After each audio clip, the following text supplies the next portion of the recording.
Hello, it's your friend Lord here, and today I'll be showing you how I made my custom Lovetrap themed Crypt Crit, just in time for Valentine's Day. Lovetrap's face began as a 3D sculpt that I 3D printed in resin. After some sanding and cleanup, I airbrushed some primer onto the 3D print. As always, I start with black so I can then airbrush white from above to create a zenithal highlight. This makes all the details of the model very visible, and also adds easy shadows.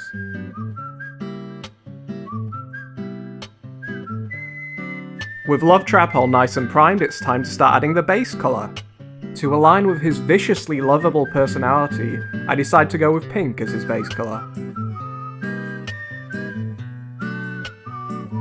I now start airbrushing darker tones into all the recesses where shadows would be cast. Looking back at the recording, it doesn't seem as heavy as I felt it was. However, I felt it was too extreme and decided to tone it down a little later and re-implement the shadows using pastels. After all, this is Lovetrap, not Springtrap. He's only gunged up with love and not, machine oil and bits of children. Now I'm painting his cute little busted nose black. This should contrast nicely with the lighter tones of the rest of his face. Time to paint up those pearly whites. As such, I start out with a white that I've mixed slightly with the pink paint used for the rest of the face. Don't worry if it seems a little too bright for his not at all sinister nature. We're gonna tone it down in the next step. Speaking of, I'm applying a very watered down red wash to the teeth to add a nice subtle weathered look to those gnashes.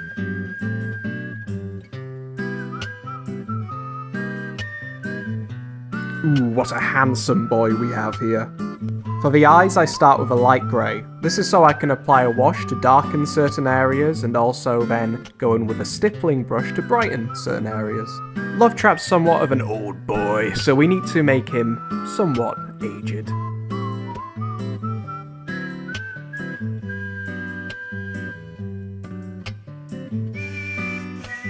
Despite the fact I'll be inserting eye chips, I still paint the interior grey, just in case there's any little gaps.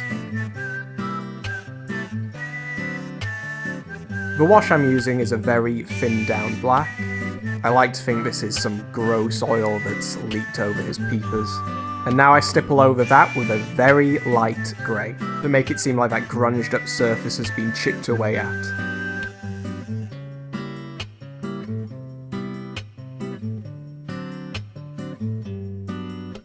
To seal in all the paint, I start varnishing with Pledge Clear Floor Polish, and then to make it a matte surface ready for pastels, I apply the same varnish mixed with some matte Mod Podge. Time to really add some dimension to this guy with pastels. I rub down these chalk pastels onto sandpaper, and then run my brush through the debris and start applying it. I chose dark purple for the crevices as I felt it nicely complemented the pink. Any dry brush or makeup style brush will work for this, but luckily I have on hand these small Artist Opus brushes which are just perfect for getting in those tiny little crevices. When I add pastel or oil shading to a model, that's generally the stage where I feel, yeah, this is going somewhere. Or alternatively, oh god, what have they done? But thankfully I feel this is more of the former.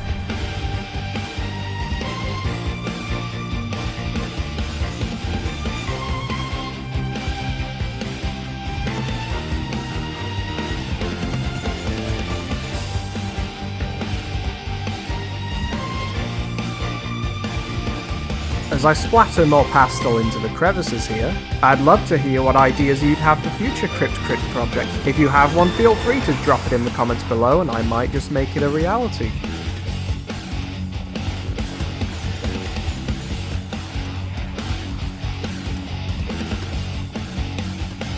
I've just realised that at this point, if you've never seen one of my videos before or ever even heard of me, which is likely, you'll have no idea what a Crypt Crit is. Do I have any idea how to explain it? No? I guess you'll just have to wait and see.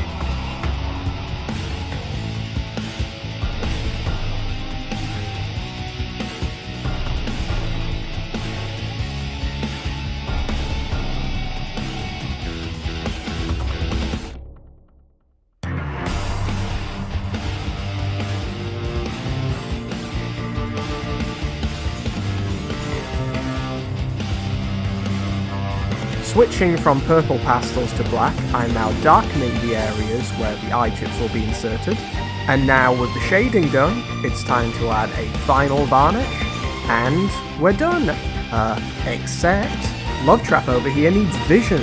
As such, I designed some eyes for him, and now using UV resin and some glass cabochons, shining a UV light on this combination will form his little glass eyes.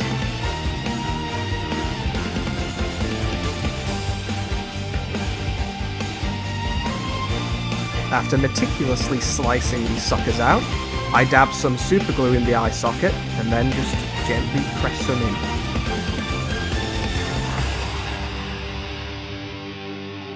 Wow, isn't he just dreamy? Except, he's not getting anywhere, it's just a head. He needs a body. After deciding on a host, I start slicing up its maw, as this is the perfect place to scoop its innards out and will also be covered by the faceplate later.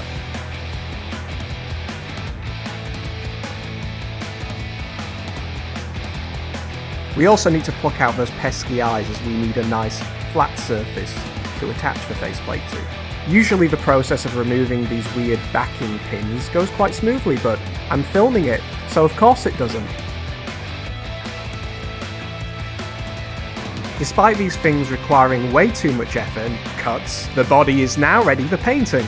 I airbrush heavily watered down darkened purple tones, and when I say dark I mean very dark, it's almost black, and focus on painting the detail areas, mainly areas where I feel it would be the darkest first.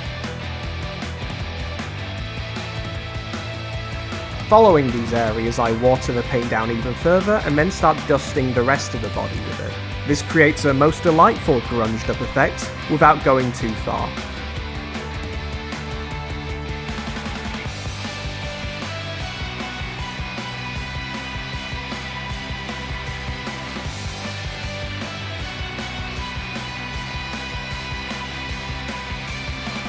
In areas I felt perhaps I went a little too heavy, I use a damped up paper towel and just smooth it out. I was a bit concerned I went a little too heavy with the grunge effect, however, when I compared it to the face, I think it worked. For the Crit's claws, I start by adding some alcohol ink to a little bowl, and then drop in the resin printed claws. Handily, 3D printed resin can be dyed using alcohol ink. I didn't have a scooper on hand, so instead I'm using my hand to scrape out the plush's innards so I can insert my own custom 3D printed pegs to glue the claws onto. I dab some glue into the slot on the claw, and then using some activator spray on the peg, I merge the two together, and would you look at that, claws. Finally, it's time to add the faceplate. You may have noticed holes on the top and bottom and left and right of the faceplate. This is so we can thread zip ties through the body and face to merge them. We will also be using hot glue to finalize this, however I like to use zip ties as it allows us to see whether the face is aligned properly before any permanent steps are made. It also allows for a much stronger bond between the face and the body. He's not going to be anywhere near as lovable if his face just suddenly drops off, is he? Now I just snip off the ends of the zip ties and we should be ready to hot glue. I start by dabbing the glue over the ends of the zip ties and just pressing the fur over them to mask them.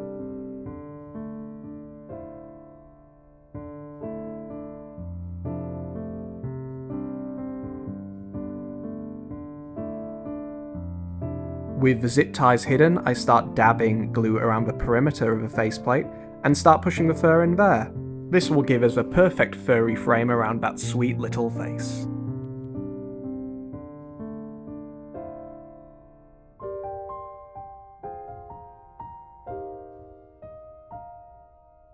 And would you look at that? A finished Lovetrap Crit. I don't know what else to say now. Let's just look at the final product.